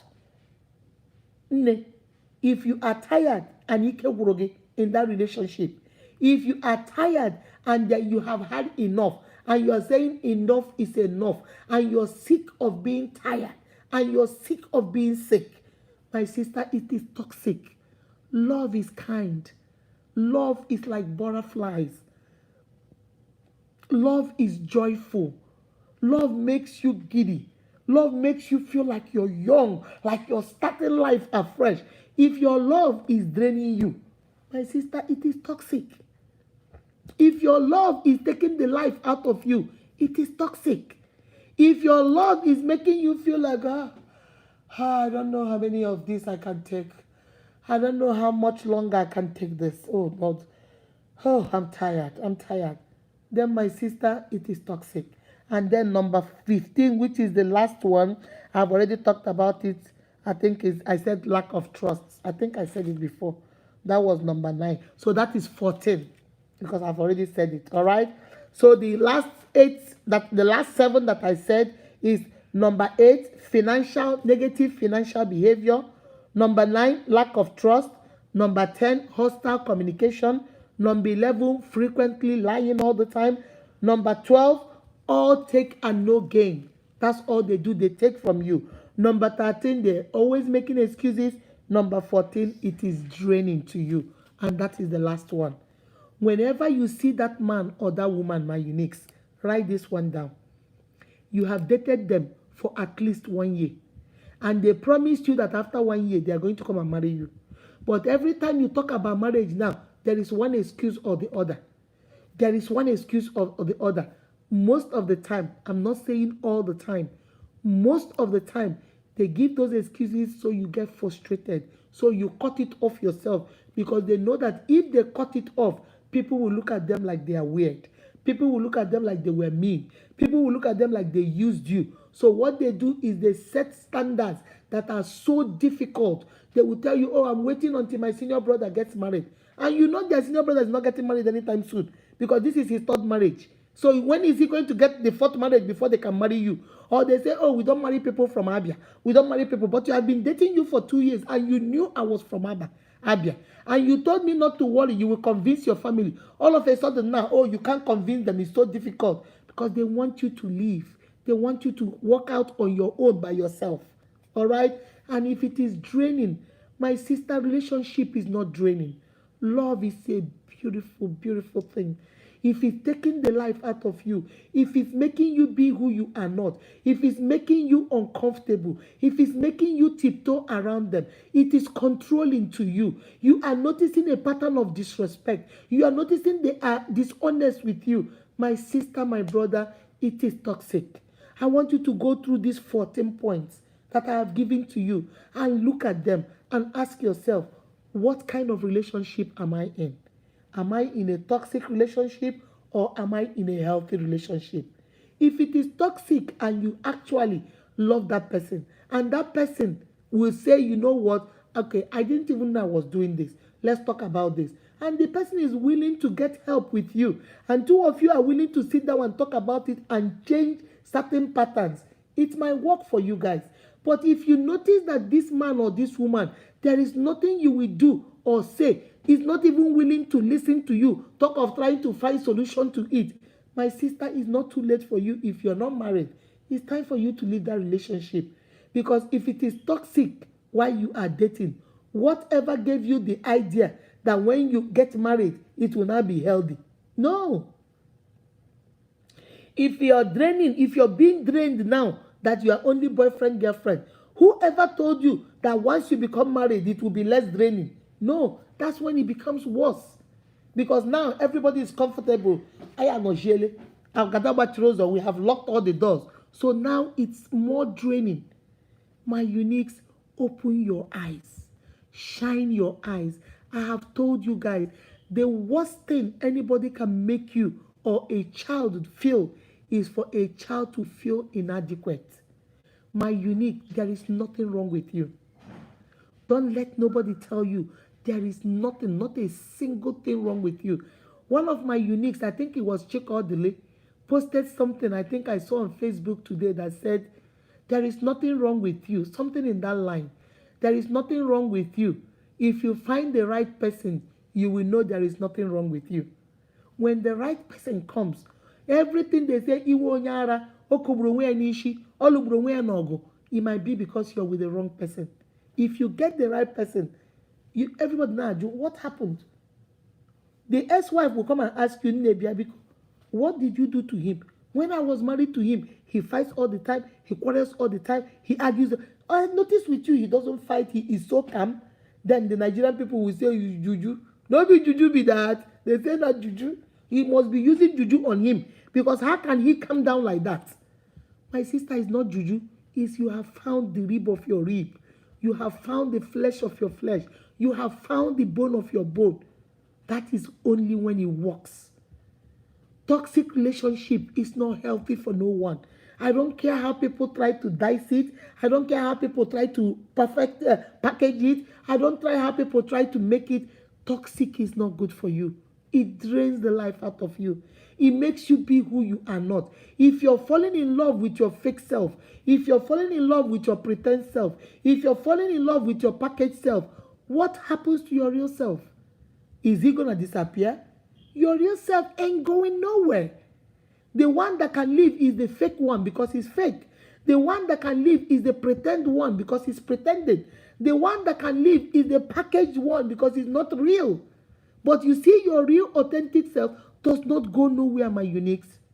So when you are pretending and packaging to be in love with somebody, what happens when your authentic self comes out? What happens when your authentic self shows up and then your lover, your husband, your boyfriend begins to say, I don't know who you are? Because they fell in love with the fake person. They fell in love with the pretend person. They fell in love with the packaged Akudo. Now the real Akudo has showed up and nobody recognizes her. And that's how we start having problem in relationship. That's how we start having problem in marriages. And then you begin to hear that favorite word. You have changed. She has changed. He has changed. Nobody changed. The true self came out. Nobody changed. The authentic self showed up. Nobody changed. The real person, the true person came out. My uniques, toxic is not good for you. And I'm going to try and do a series because when we talk about relationship, healthy relationship, we talked about online dating, then we move to healthy, then we answered the question about healthy relationship. Now we are talking about what is toxic relationship. Now I'm going to tell you because people will say, so Mama Unique, are you saying we can't fight? We can't fight. Yeah, you can. But I'm going to teach you how to fight. You don't fight below the belt. You don't hit below the belt. You don't hit people where it hurts the most. When we fight, remember, we fight about the issue. If we are fighting about meaning of this bottle of water, let's talk about this bottle. This water is white. I like to put crystal in my water. That's why my water is always pink. I hate to drink water. So if I put a little bit of crystal, then I can drink water. Okay?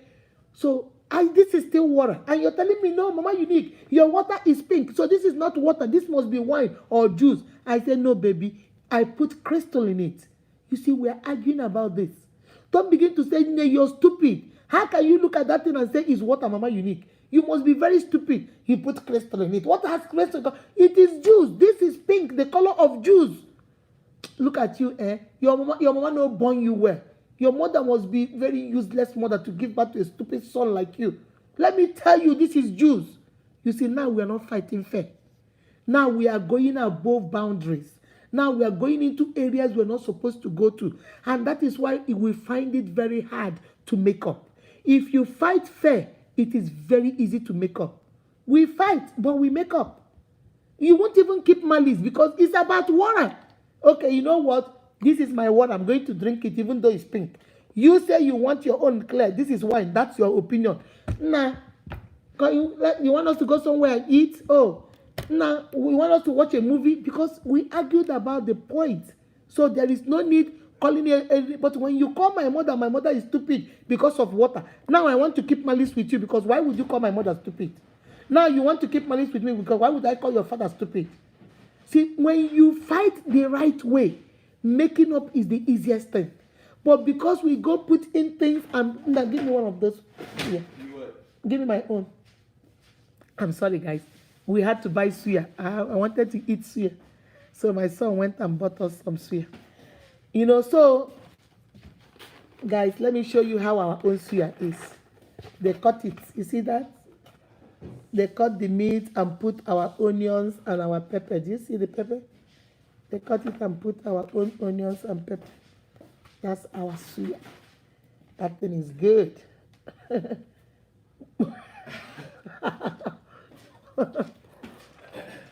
All right, guys. So I'm about to leave you guys. I'm going to talk about how to fight fair in my next series, okay? Now you know. Remember what I tell you guys. When we know better, we go. Excuse me.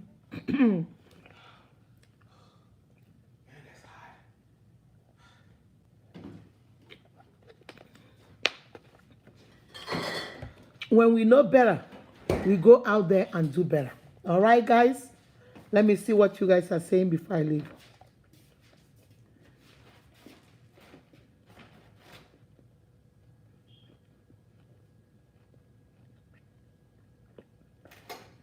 Stella said they can never change.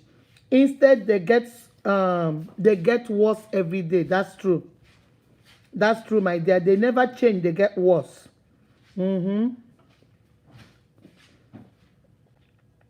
Cynthia said it will never end. Okay? Dishonest destroyer. Dishonest destroyed marriage and relationship. That's true. Stephanie said when the trust in relationship or marriage is broken, then it will not last. That is the fact. If it is broken, it does not last. Okay? Let me see. Before I leave you guys, I'm about to leave you guys. I just wanted to come and share that with you guys. Brahmasha said toxic relationship is not advisable to say. Maybe he or she will change. Please don't wait. Please don't wait to separate. Some will say prayer will change him or her. No. And on that note, I'm going to end, okay? Because most of the people will tell. Let me tell you guys what happened to a girl I went to secondary school. It happened here in Maryland, okay? I went to secondary school with her. She got married to this man, and I think they have 3 children. I can't remember whether it's 2 boys and 1 girl. It was all over the news. I don't know. Some of you that live in Nigeria, maybe you guys had it.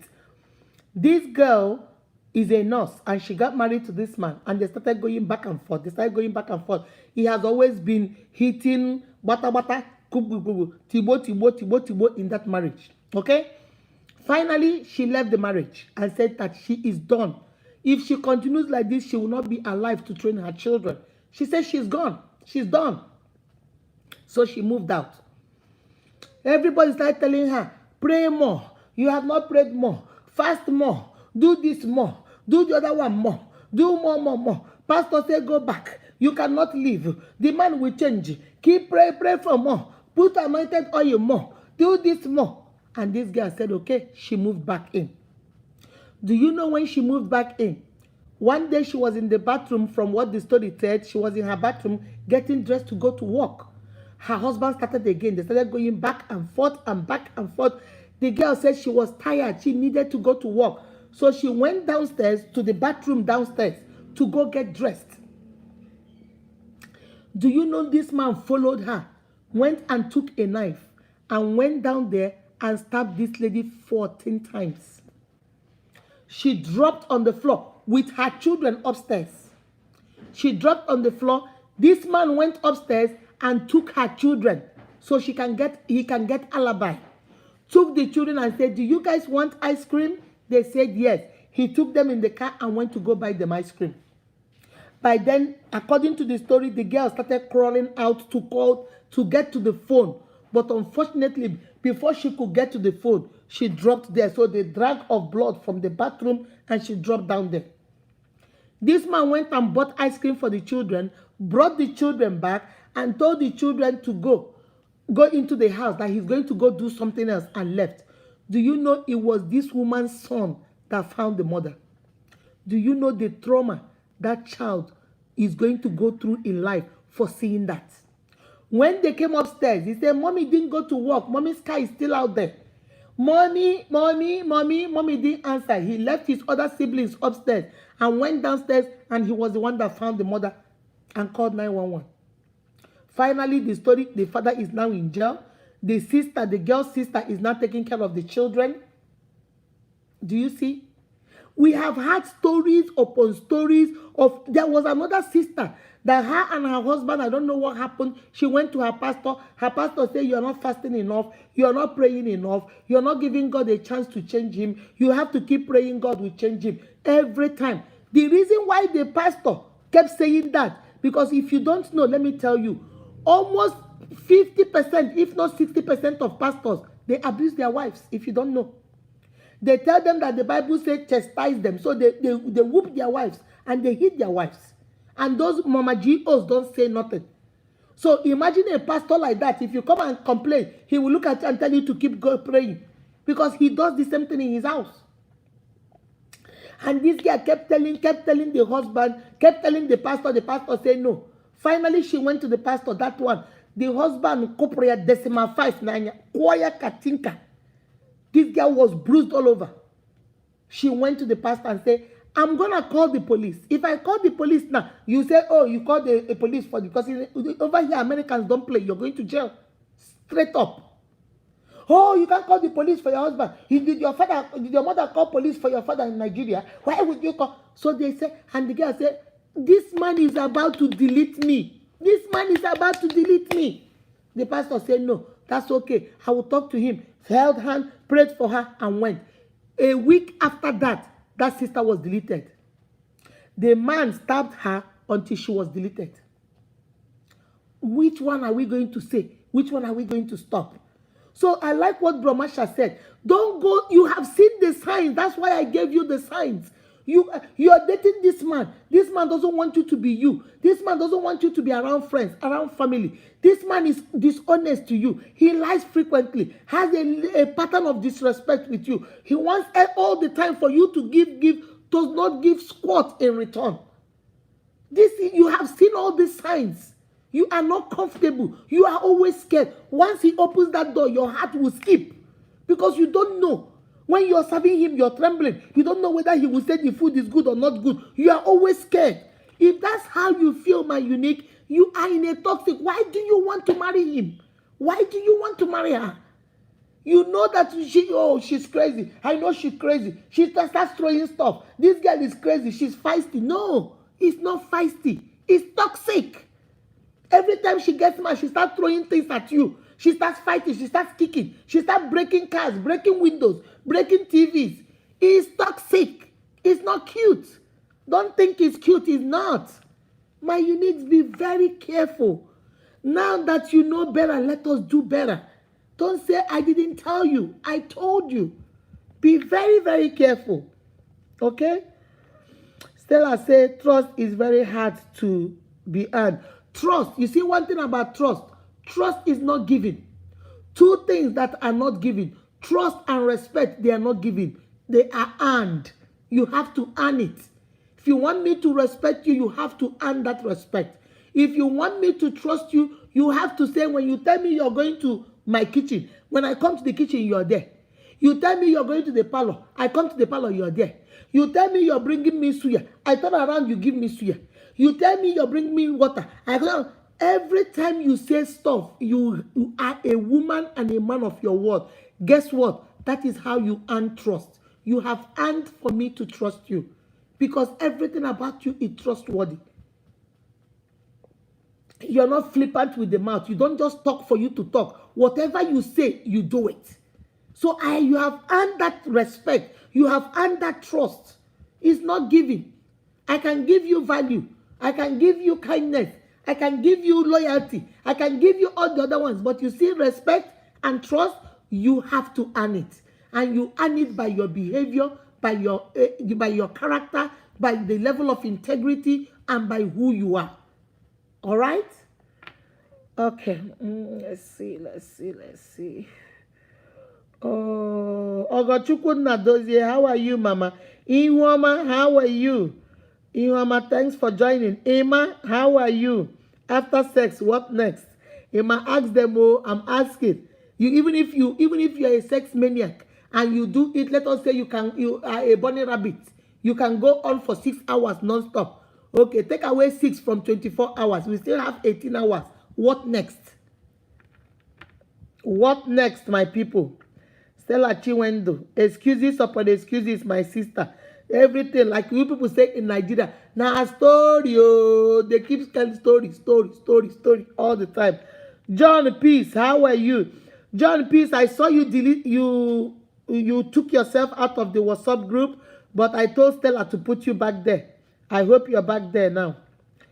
Emma say exactly, they give excuses till the relationship becomes vulnerable. Yeah, they do it intentionally, Emma.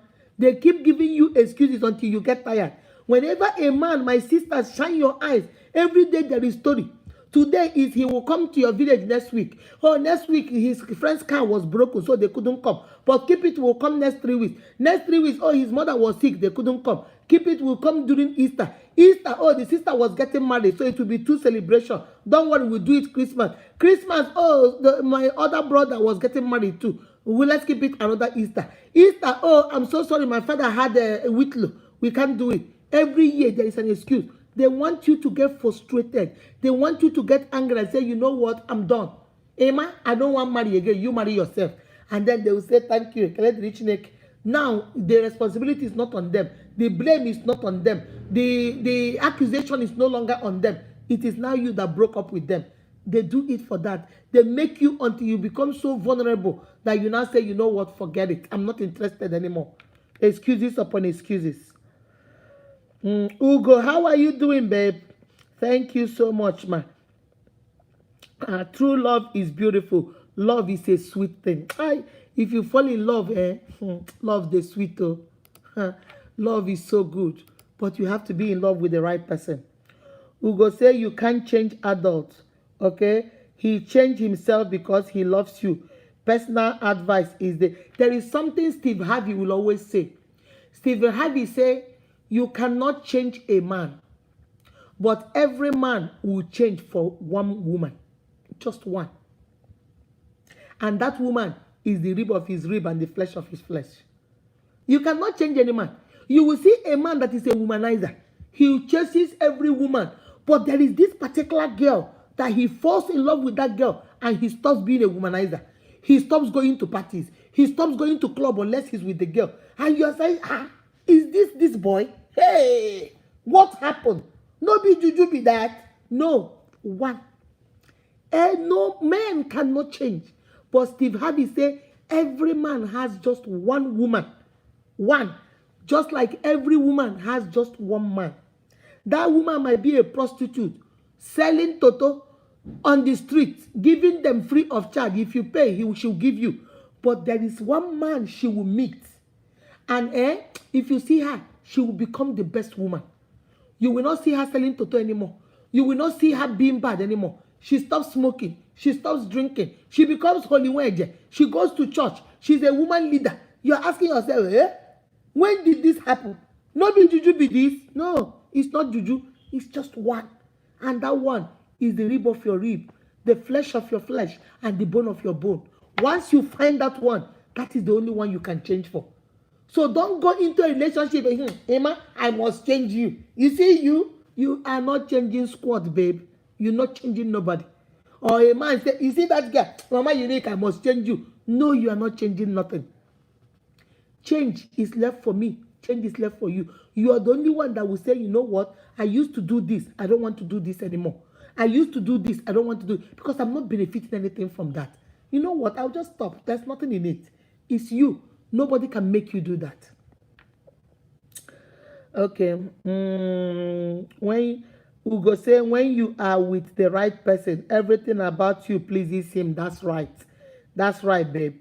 That thing people hate about you, that one will fall in love with. Keep educating, ma. Emma say keep educating. Thanks, ma. Okay. All right, guys. Let me stop here. Remember, guys, our giveaway is on Sunday.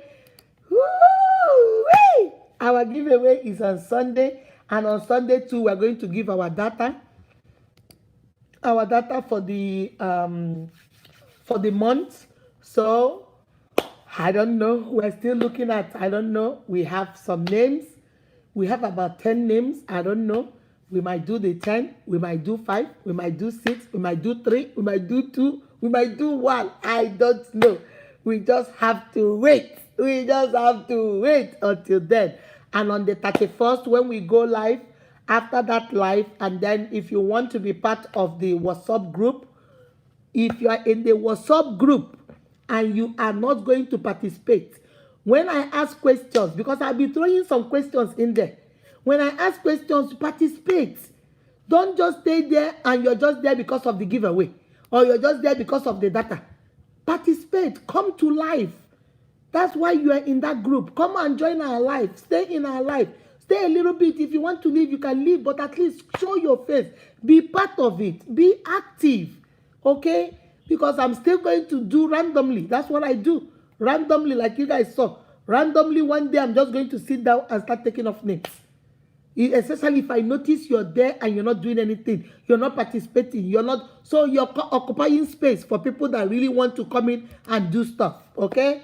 So hopefully by August 1, like I told you guys, we're going to start adding the new people. I see Ugo, I see Ada Oabe, I see so many other people that are new and they are really, I see Cynthia. I don't know whether Cynthia is in the WhatsApp group.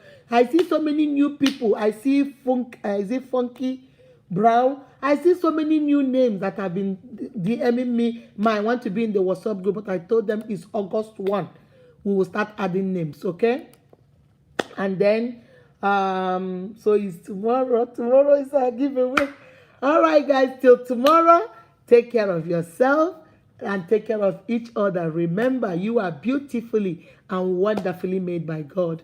That is why all of you are unique. Be kind to yourself and to each other.